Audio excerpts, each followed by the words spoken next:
Good morning students. તો અગાઉના લેક્ચરમાં તમને વિટામિન સીનું સંશ્લેષણ અને ઉપયોગ બંને કરાવી દીધું છે.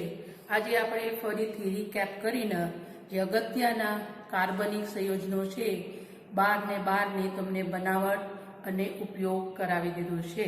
તો આજે આપણે ફરીથી રીકેપ કરવાનું છે વિટામિન સી. લેક્ચર નંબર 14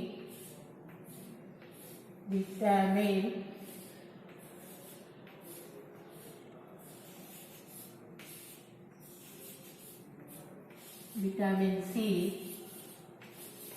તો વિટામિન સી માં જે ઔષધ તરીકે વપરાય ડી એસ્કોર્બિક એસિડ નહીં પણ એલ એસ્કોર્બિક એસિડ વપરાય છે. L ascorbic acid.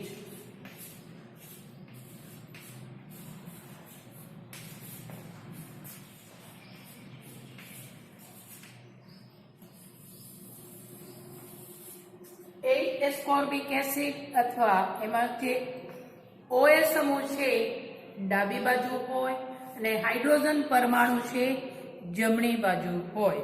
એનું બંધારણ આપણે જોઈએ.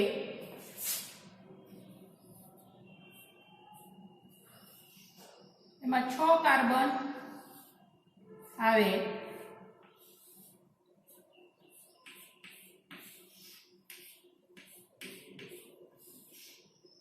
અને આમાં જે લેક્ટોન છે એસ્કોર્બિક એસિડમાં છે 1,4 લેક્ટોન.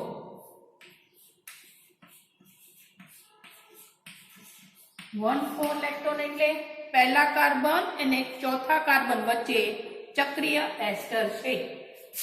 આ છે 1 2 3, આ છે 4. આ ચક્રીય 1,4 ચક્રીય એસ્ટર અથવા લેક્ટોન બને. અહીંયા દ્વિબંધ છે એટલે અહીંયા તમારે હાઇડ્રોજન લખવાનું નથી.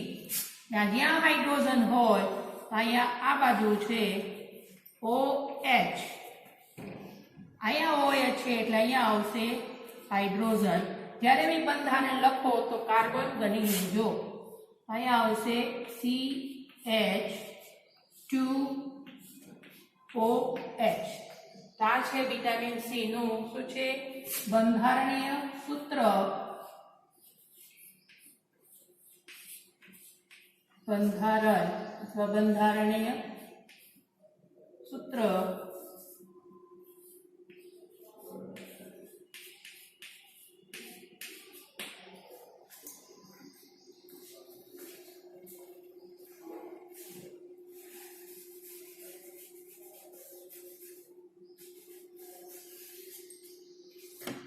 તો આ છે વિટામિન સી નું સ્ટ્રક્ચર. બંધારણીય સ્ટ્રક્ચરલ ફોર્મ્યુલા અથવા બંધારણીય સૂત્ર. એને આપણે તમને કીધું છે આપણે ચક્રીય અથવા વલય સ્વરૂપમાં પણ લખી શકીએ.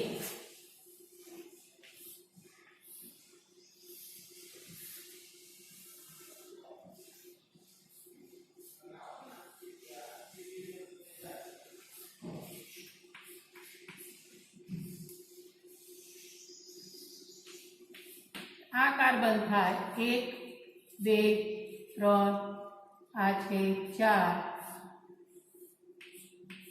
OH હાઇડ્રોજન એના થાય 5 ને પ્રાથમિક આલ્કોહોલ છે. એનું અણુસૂત્ર યાદ રાખશો તો તમને ઝડપથી યાદ રહેશે. એનું અણુસૂત્ર છે C6H8O6. ને આ બનાવવા માટે 6 કાર્બન ધરાવતો સંયોજન લેવાનું છે. જે આપણે લેવાનું છે એ છે ગ્લુકોઝ. ગ્લુકોઝ કરતા આમાં 4 હાઇડ્રોજન પરમાણુ ઓછા હોય. તો વિટામિન સી નું સંશ્લેષણ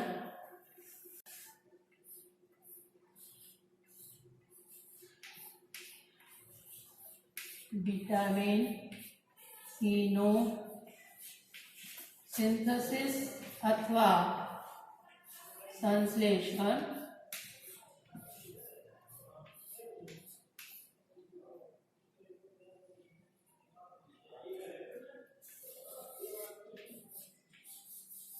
બનાવવા માટે ડી ગ્લુકોઝ લેવાનું છે અને ડી ગ્લુકોઝમાં ક્રિયાશીલ સમૂહ આવે પ્રાથમિક આલ્કોહોલ અને એલ્ડિહાઇડ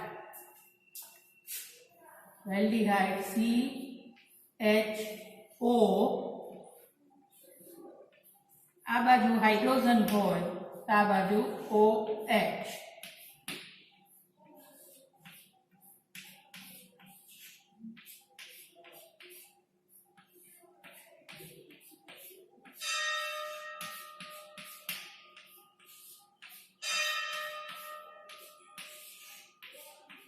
જ્યારે બી લખો ત્યારે કાર્બન ગણી લખજો તો ભૂલ પડશે 1 2 3 4 5 આ છે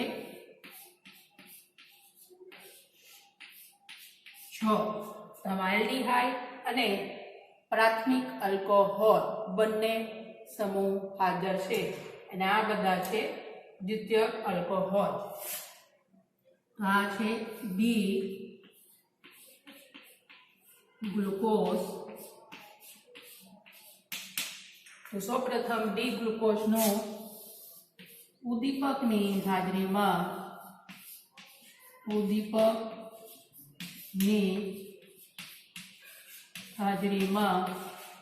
શું કરવાનું છે રિડક્શન પ્રક્રિયા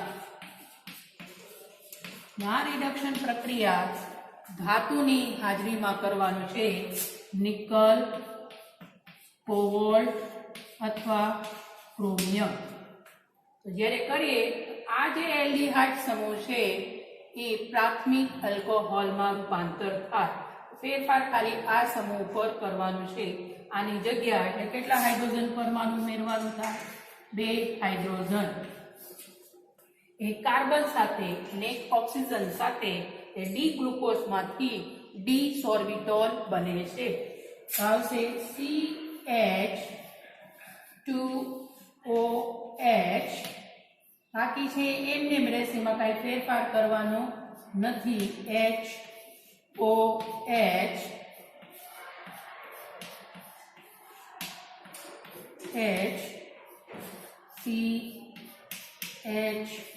CHOH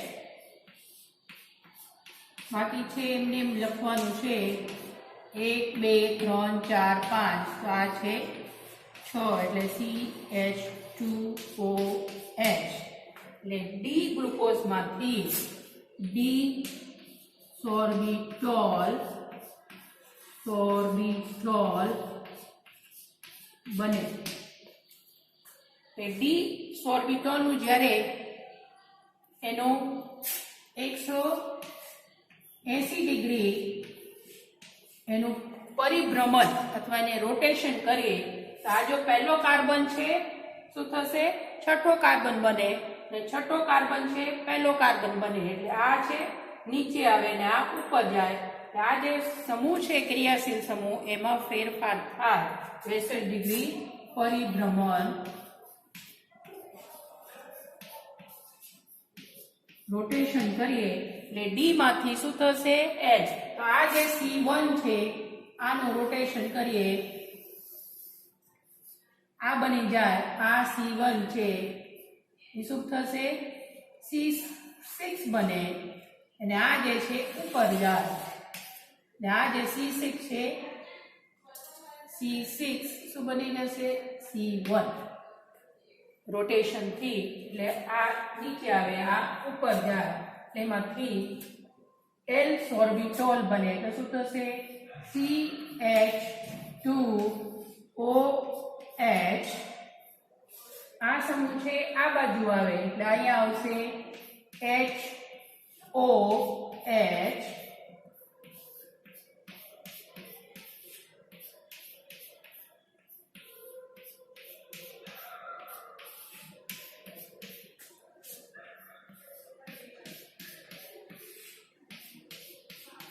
એક બે ત્રણ ચાર પાંચ આ થશે CH2OH ને ડી માંથી L સોર્બિટોલ બને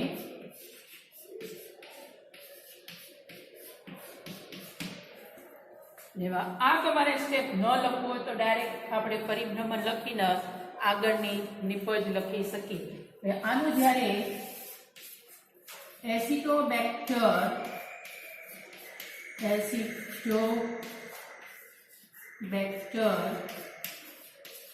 સૂક્ષ્મ જીવાણુઓની હાજરીમાં આત્વન પ્રક્રિયા, જેવી રીતે ઢોકળા છે એમાં દહીં નાખીએ તો જીવાણુને લીધે એ ફૂલી જાય. આનો સૂક્ષ્મ જીવાણુ લેવાનું છે એસિટોબેક્ટર સબ ઓક્સિડાન્સ. આની પ્રક્રિયા થાય આત્વન અથવા ફર્મેન્ટેશન. એક પ્રકારના ઓક્સિડેશન પ્રક્રિયા છે. ઓક્સિડેશન એટલે ઓક્સિજન પરમાણુ ઉમેરવાનું અથવા એમાંથી હાઇડ્રોજન દૂર થાય. બીજા કાર્બન ઉપરથી એક હાઇડ્રોજન અને બે હાઇડ્રોજન પરમાણુ દૂર થશે -H2 ને એમાંથી L સોર્બોસ બને છે. તો હવે આપણે ખાલી અહીંયાથી બે હાઇડ્રોજન દૂર કરવાનું છે. બાકી બધું જે બંધારણમાં સેમ આવશે એમાં હવે CH2OH C double bond O CHOH 1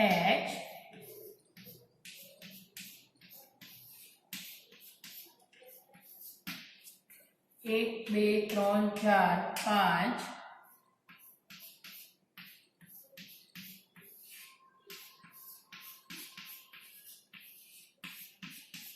આમાં જે L હોય એમાં OH છે ડાબી બાજુ હોય, અહીંયા બી OH ડાબી બાજુ છે અને હાઇડ્રોજન છે જમણી બાજુ હોય. આમાં બી OH છે ત્યાંમાં છે ડાબી બાજુ અને હાઇડ્રોજન છે જમણી બાજુ. આ હાઇડ્રોજન છે જમણી બાજુ એટલે આને કહેવાય L સોર્બોસ બને. L સોર્બોસ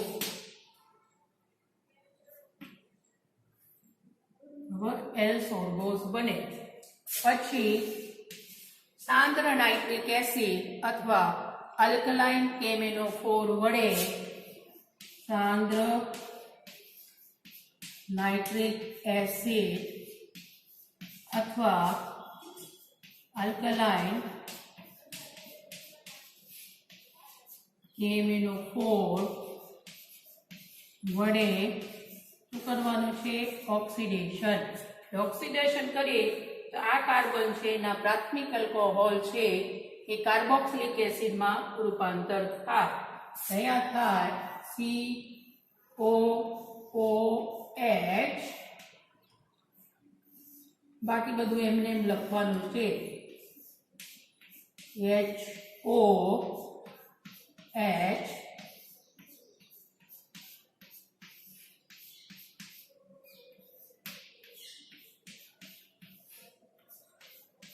કાર્બન ગણીને લખજો એટલે ભૂલ ના થાય.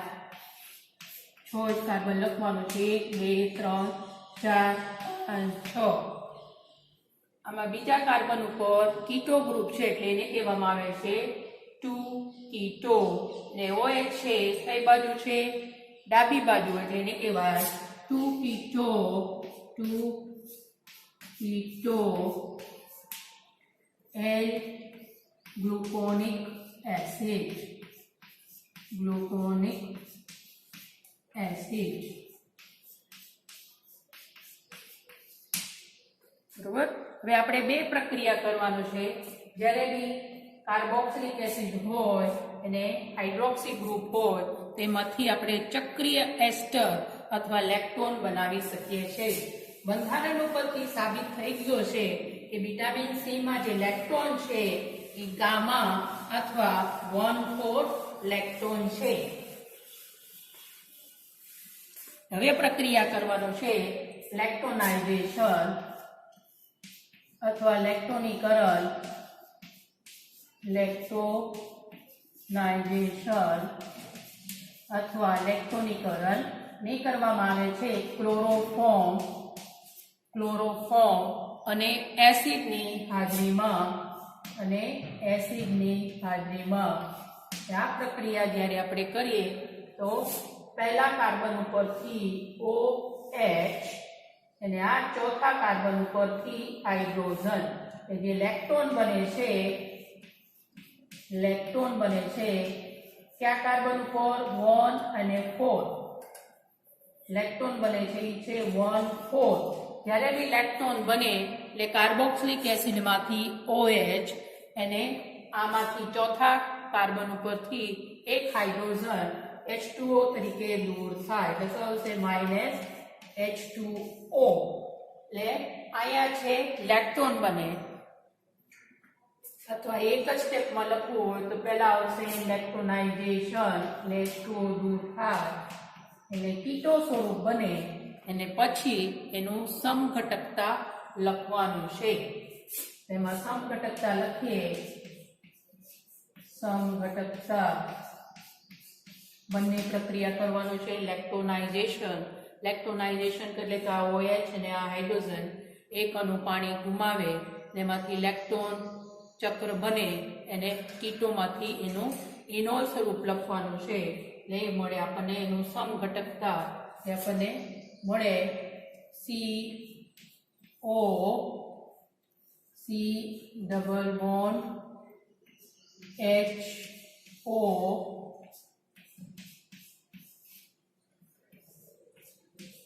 જે લેક્ટોન બને છે 1 2 3 4 1/4 લેક્ટોન અથવા ગામા લેક્ટોન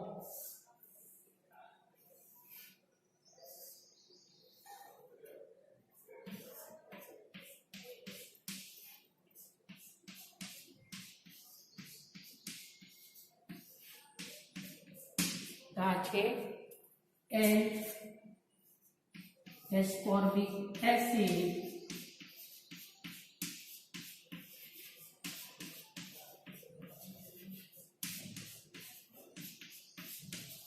અથવા વિટામિન સી આપણે એક તબક્કામાં ઓછું લખીએ છીએ કે લેક્ટોનાઇઝેશન માંથી H2O દૂર થાય એટલે કીટો સ્વરૂપ મળે કીટોમાંથી ઇનોલ એટલે એસ્કોર્બિક એસિડ અથવા વિટામિન સી આવી રીતે પણ આપણે લખી શકીએ તો આપણે જોયા કેવી રીતે 2 કીટો L-ગ્લુકોનિક એસિડનું લેક્ટોનાઇઝેશન કરે એમાંથી લેક્ટોન ચક્ર બને અને એને જ્યારે સમઘટકતા લખીએ તો એમાંથી વિટામિન સી અથવા આપણને એસ્કોર્બિક એસિડ મળે અથવા તબક્કા વાઇઝ લખવું હોય તો પણ આપણે લખી શકીએ તો તબક્કા વાઇઝ આ છે 2 કીટો L-ગ્લુકોનિક એસિડ જે અગાઉ તમને કરાવી દીધું છે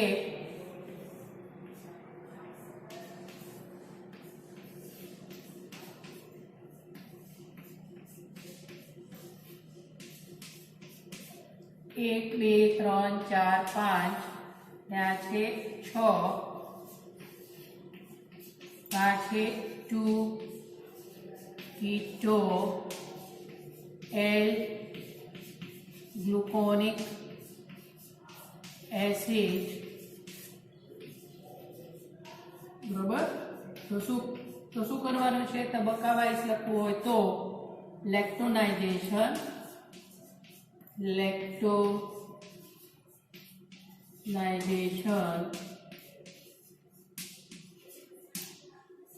એને કરવાનું છે ક્લોરોફોર્મ ની હાજરીમાં ક્લોરોફોર્મ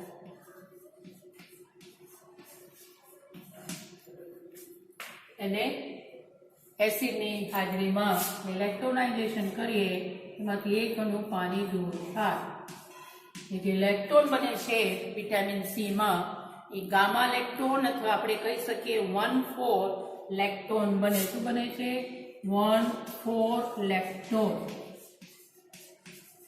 લેક્ટોન એટલે ચક્રીય એસ્ટર. આ છે 1 2 3 4. આમાંથી OH, એનામાંથી હાઇડ્રોજન એટલે H2O દૂર થાય, એમાંથી બને લેક્ટોન CO, બાકી બધું એમને રહેશે CHOH. અહીંયા લેક્ટોન બને છે 1 4. આ છે 1 2 3 4. આ છે 1 4 લેક્ટોન HOH CH2OH. આને કહેવામાં આવે છે કીટો સ્વરૂપ. કીટો સ્વરૂપ. અને પછી લખવાનું છે ઇનોલ સ્વરૂપ. તો એને કહેવાય સમઘટકતા.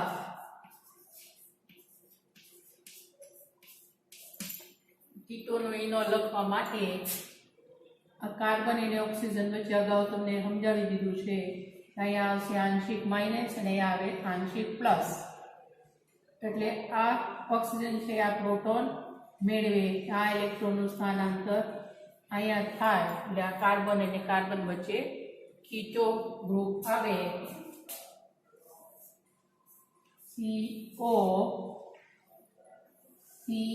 COH આપણે આ બાજુ બી લખી શકીએ અથવા આ બાજુ બી લખી શકીએ. અહીંયા આવશે double bond HO.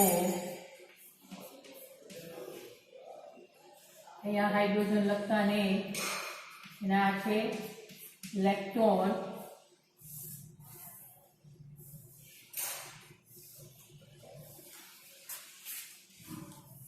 CHOH CH2OH.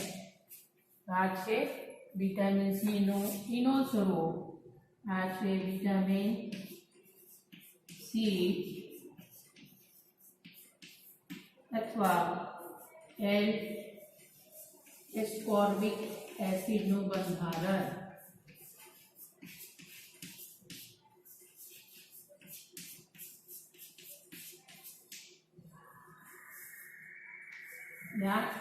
Ascorbic acid છે ઔષધ તરીકે વપરાય છે.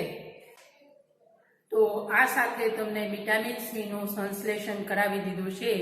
ઉપયોગોમાં તેના ઉણપ અથવા ખામીથી થતા રોગોને અટકાવવા માટે, જેવા કે સ્કર્વી, લોહી વિકાર, પછી સાંધામાં દુખાવો, હાડકાં બરડ થાય, પછી ત્વચા અથવા ચામડી સૂકી પડે, પછી બેચેની, નબળાઈ વગેરેમાં ઉપયોગી છે. વિટામિન સી છે આપણા શરીરની તંદુરસ્તી અને હાડકાની મજબૂતાઈ માટે ખૂબ જ જરૂરી છે. આ સાથે તમને 12 અગત્યના કાર્બનિક સંયોજનોની બનાવટ અને ઉપયોગો કરાવી દીધું છે. આવજો.